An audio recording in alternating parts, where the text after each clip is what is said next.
para pendengar yang dirahmati Allah sekalian, dalam program ini saya dikehendaki supaya saya mengijazahkan amalan ayat manzil. Ayat manzil ni atau selalu juga dikenali ayat 33 memang ada riwayat yang jelas bahawa amalan ayat manzil ini berasal daripada Rasulullah. Rasulullah sendiri yang mengajar. Misalnya ada satu riwayat seorang sahabat mengadu bahawa rakannya itu sakit kerana sihir ataupun kerana dirasuk oleh jin. Jadi akhirnya Rasulullah SAW bacakanlah ayat manzil ini. Dan akhirnya bila sudah habis saja dibaca ayat manzil ini, maka sahabat yang sakit tadi sembuh. Dan saya sendiri sudah beramal dengan ayat manzil ini lebih kurang 40 tahun. Saya ingat saya mula berjinak-jinak dengan ayat manzil ini atau amalan ayat manzil atau ayat 33 ini di akhir tahun 70-an atau awal 80-an. Saya belajar dengan beberapa orang ustaz dan tuan guru saya sendiri pun memang ada menyebut tentang kelebihan ayat 33 ini, ya. Dan guru saya pun dia memang galakkan supaya saya membacanya. Jadi lebih kurang 40 tahun. Lepas saya belajar daripada beberapa orang ustaz, saya temui, saya baca kitab Qaulul Jamil, kitab Al-Qaulul Al-Jamil karangan Syekh Abdullah Dillawi. Dalam kitab ini juga Syekh Abdullah Dillawi juga ada menyebutkan tentang amalan ayat 33 atau manzil ini. Kata Syekh Abdullah Dillawi, beliau diajar oleh bapaknya itu daripada datuknya. Kata datuknya, ayat manzil ini diajarkan oleh Rasulullah kepada Sayyidina Umar. Jadi begitulah, ya. Tuan-tuan boleh tengok, ya. Dalam kitab Qaulul Jamil ini kelebihannya ada disebut cara ringkas. Yang pertama, siapa yang membaca ayat manzil ini dapat menjadi satu benteng daripada sihir. Kedua, daripada gangguan jin. Dan ketiganya ialah daripada kejahatan manusia, rompakan, hasad dengki dan sebagainya. Itu 3 disebut dalam kitab Qaulul Jamil. Tapi apabila saya amalkan manzil ini, saya dapati memang banyaklah kebaikan yang Allah tunjukkan.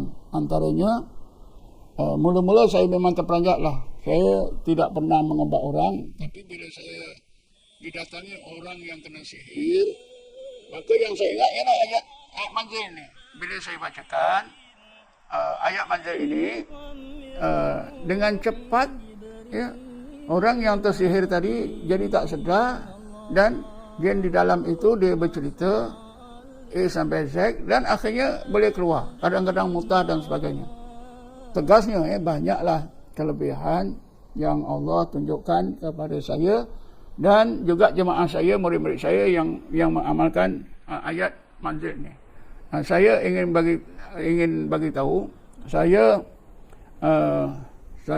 rawatan asas bacaan rawatan saya ialah ayat manzil. Biasanya murid-murid saya yang belajar perubatan Islam daripada saya, memanglah saya wajibkan supaya hafal ayat manzil ini. Kerana inilah menjadi asas bacaan atau bacaan ruqyah yang saya gunakan dalam kaedah rawatan saya, iaitu kaedah refleksologi spiritual Islam. Sesudah hafal ayat-ayat ini yang di asas, maka bolehlah tambah dengan ayat-ayat yang lain. Bagaimanapun kita perlu ingat, ya, pesan Nabi, ya.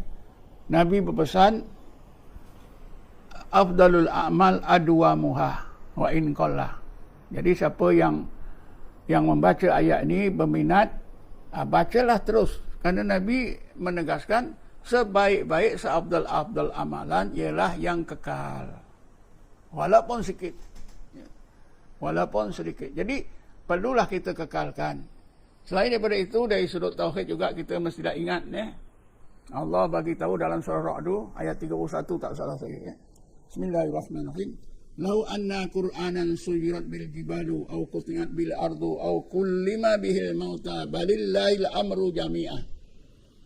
Ayat ni memang ada kena mengena ya. Allah ingatkan ya. Bila kita baca ayat-ayat ni, doa dan sebagainya, kita hendaklah ingat ni, jangan lari daripada qadrat iradah Allah. Ayat ini tadi, ayat 31 surah Ra'd, lau anna Qur'anan suyirat bil jibalu aw qutiat bil ardu aw kullima bil mauta balillahil amru jami'ah. Sekiranya ada satu-satu bacaan yang dibaca, bila dibaca ya, gunung boleh pecah, bumi boleh terbelah, gunung boleh hancur, bumi boleh terbelah, orang mati boleh bercakap. Allah ingatkan kita, balillahil amru jami'ah. Bahkan semua itu adalah urusan Allah. Maknanya kita kena pandang Allah. Ya, yang menyembuhkan pun Allah. Apa saja taklah kita pandang Allah SWT. Karena kita diajar 3 hubungan, sebab, musabbab dan musabbibal asbab. Ayat-ayat yang kita baca, doa-doa yang kita baca itu sebab. Sembuh itu musabbab. Tapi qadrat dan iradah Allah, rahmat Allah itu musabbibal asbab. Jadi kita jangan lupa 3 hubungan. Sebab, musabbab dan musabbibal asbab. Jadi begitulah ya. Cara beramal dengan ayat 33 ini seperti biasalah. Kita hendaklah bertawasul terlebih dahulu. Ya. Sekurang-kurangnya, paling tidaknya kita bertawasullah kepada Rasulullah dan pada guru-guru kita. Macam-macam tawasul kita boleh buat. Semua sudah diajar dalam ilmu tasawuf oleh ustaz-ustaz kita. Kita mesti bertawasul. Ya. Tawasul itu bukanlah kita minta pada manusia, bukanlah kita minta ada makhluk. Ya. Karena tawasul itu asalnya ialah minta syafaat. Ya. Allah kurniakan syafaat kepada Nabi. Ya. Jadi sebab itulah Syekh Tajuddin Subki dia terangkan kepada kita tentang 4 atau 5 istilah ya.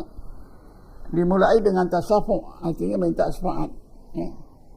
Daripada tasafu' ni datanglah istilah isti'anah, minta tolong. Daripada isti'anah maka timbullah juga istilah istighasah. Ya. Istighasah. Lepas tu tawasul. Ini semua maknanya sama. Tawasul itu artinya kita minta ya, syafaat Nabi kita Muhammad sallallahu alaihi wasallam. Jadi dengan cara kita baca sekali Fatihah atau beberapa kali Fatihah, kita hadiahkan pahala Fatihah itu kepada Rasulullah, kepada siapa-siapa yang kita jadikan tawasul tadi, niatkan. Ya. Tawasul ini sebenarnya memudahkan doa kita ataupun usaha kita mudah dikabulkan oleh Allah Subhanahu wa taala. InsyaAllah satu masa nanti saya akan terangkanlah ya, tawasul ni. Jadi tawasul itu bukan meminta pada makhluk. Kalau minta pada makhluk itu bukan tawasul. Ya, itu bukan tawasul. Jadi ayat 33 ini memang sudah terkenal dan saya sudah ajarkan pada jemaah saya, ramai murid saya yang beramal. Pada malam ini kita ada Dr. ya, Ahmad Najak, Profesor Madya Ahmad Najak daripada Universiti USIM. Jadi insya-Allah tuan-tuan para pendengar, tuan-tuan dan puan-puan para pendengar yang dirahmati Allah sekalian boleh mendengar bacaan manzil ini daripada Ustaz Najak, dan dengan itu dengan sendirinya saya telah ijazahkan kepada tuan-tuan sekian. Sekian saja, wallahu a'lam. Assalamualaikum warahmatullahi wabarakatuh.